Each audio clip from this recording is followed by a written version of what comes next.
فقد قال الله تبارك وتعالى في القرآن المجيد: أعوذ بالله من الشيطان الرجيم، بسم الله الرحمن الرحيم، ذلك الكتاب لا ريب فيه هدى للمتقين. وقال النبي صلى الله عليه وسلم: خيركم من تعلم القرآن وعلمه. الہی رونق اسلام کے سامان پیدا کر، الہی رونق اسلام کے سامان پیدا کر، دلوں میں مؤمنوں کے الفت قرآن پیدا کر. صدر محترم اسٹیج پر رونق افروز بزرگان دین اور حاضرین جلسہ، آج کے اس محفل اور آج کے اس مبارک اجلاس میں میرا موضوع سخن دنیا کی سب سے پاکیزہ اور مقدس کتاب قرآن پاک ہے. ہمیں چڑھتے سورج کی طرح یقین ہے کہ اس کا ایک ایک حرف سچا اور صادق ہے. قرآن پاک جس کے زبان مقدس اور بیان مقدس، قرآن پاک جس کے زبان مقدس اور بیان مقدس اور فصاحت بلاغت کے ٹھاٹے مارتا سمندر ہے، جس کے متعلق رشاد ربانی ہے. قرآن وہ کتاب ہے جس کے صادق اور برحق ہونے میں کوئی شک و شبہ نہیں، جس کے بارے میں محسن انسانیت حضور پاک صلی اللہ علیہ وسلم نے ارشاد فرمایا: تم میں سب سے بہتر وہ شخص ہے جو قرآن کو سیکھے اور سکھائے. دعا کیجئے کہ خداوند قدوس ہم سب کو قرآن پاک کی دولت سے مالا مال فرمائے. نوجوان دوستو، قرآن پاک رب ذل جلال کی طرف سے عطا کر وہ حسین تحفہ ہے کہ جس نے 23 برس کے قلیل مدت میں پورے عالم میں انقلاب برپا کر دیا کہ بڑے سے بڑے فصاحہ، خطباء، ادباء اور شعراء حیران و ششدر رہ گئے، جس کی آیتوں کو سن کر پتھر دل موم ہو گئے. دوستو، یہی وہ قرآن ہے جو رہتی دنیا تک کے انسانوں کے لیے سراپا ہدایت و رحمت ہے. یہی وہ قرآن ہے جس نے رسول کی رسالت کو اعجاز بخشا. یہی وہ قرآن ہے جس نے مرد قلوب کو تازگی بخشی. ہاں، یہی وہ قرآن ہے جس کی برکت سے جنات و شیاطین کا آسمان پر جانا بند ہوا.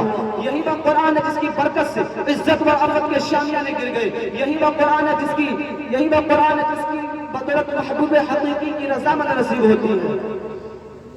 یہی وہ قرآن ہے جو سچائی اور ایمانداری کا درس دیتا ہے. یہی وہ قرآن ہے جس کی بدولت عمر فاروق رضی اللہ تعالیٰ عنہ کو ایمان نصیب ہوا.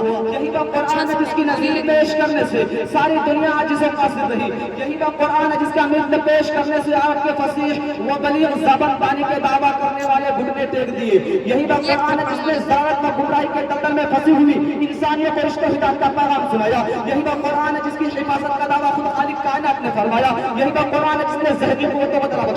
یہی وہ قرآن ہے جس کی برکت سے جو چمن میں بہار پیدا ہوا. محترم حضرات، آج کے اس نازک دور میں حفظ کلام پاک کو فضول سمجھا جاتا ہے. اس کا الفاظ رکھنے کو حماقت بتلایا جاتا ہے. کہا جاتا ہے کہ اس کا رکھنا اور بے سمجھے پڑھنا بے سود ہے. افسوس اس قرآن پاک کے بارے میں ہمارا یہ خیال ہے کہ جن کے بارے میں شاہ جناب محمد رسول اللہ صلی اللہ علیہ وسلم نے ارشاد فرمایا: تم میں سب سے بہتر وہ شخص ہے جو قرآن کو سیکھے اور سکھائے. دعا کی محمد رسول اللہ صلی اللہ علیہ وسلم نے ارشاد فرمایا: اقرأ وارتقي ورتل كما كنت ترتل في الدنيا فإن منزل عند آخر آیت تقرأها.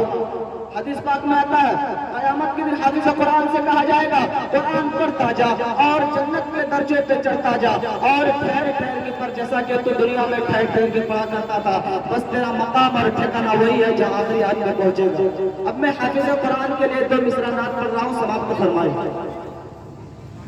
حافظ قرآن حافظ قرآن حافظ قرآن جنت کے درجات پہ چڑھتا جائے گا، ساتھ اپنے 10 اور بھی لے جا خود اللہ فرمائے گا. حافظ کے ماں باپ کے دیکھنا رشک سبھی کو آئے گا، عظمت شان و شوکت والا تاج خدا پہنائے گا. یاد رکھو، یہ قرآن دنیا کی سب سے بڑی نعمت ہے. یہ زمین و آسمان، چاند، سورج، ستارے کو اس نعمت کے مقابلہ نہیں کر سکتے. یہ قرآن رب کائنات کا مقدس اور عظیم کلام ہے.